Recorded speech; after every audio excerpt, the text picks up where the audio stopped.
సహృదయ సేవా సంఘం ఈ సంస్థ గురించి మనలో చాలా వరకు తెలియకపోవచ్చు. సుద్దపల్లి రవీంద్రబాబు ఈ పేరు కూడా మనకి తెలియకపోవచ్చు. కానీ వీధుల వెంట ఆకలికి అలమటిస్తూ భోజనం కోసం వేచి చూస్తున్న ప్రతి ఒక్కరికీ తెలుసు.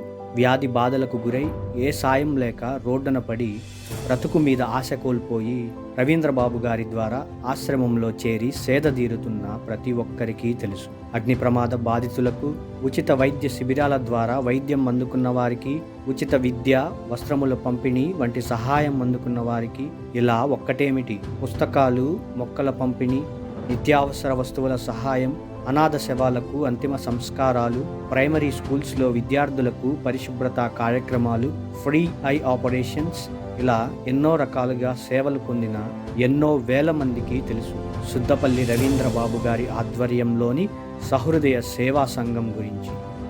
1991లో స్థాపించబడి గత 34 సంవత్సరాలుగా ఎంతో సామాజిక స్పృహ కలిగి ఎన్నో సేవా కార్యక్రమాలు చేసిన సహృదయ సేవా సంఘం గురించి, మరియు ఎంతో సేవ చేసి ఎన్నో అవార్డులు అందుకొని ఒక సామాన్యుడిలా ఉంటూ ఎందరికో స్ఫూర్తిగా నిలిచిన సుద్దపల్లి రవీంద్రబాబు గారి గురించి ఎంత చెప్పినా తక్కువే.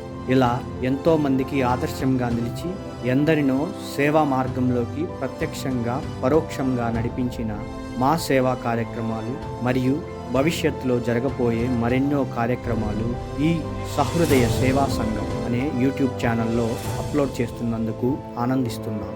ఈ ఛానల్లోని వీడియోస్ ఎందరికో ఇన్స్పైరింగ్గా ఉంటూ సమాజాన్ని సేవా మార్గంలో నడిపించడానికి దోహదపడతాయని ఆశిస్తున్నాను.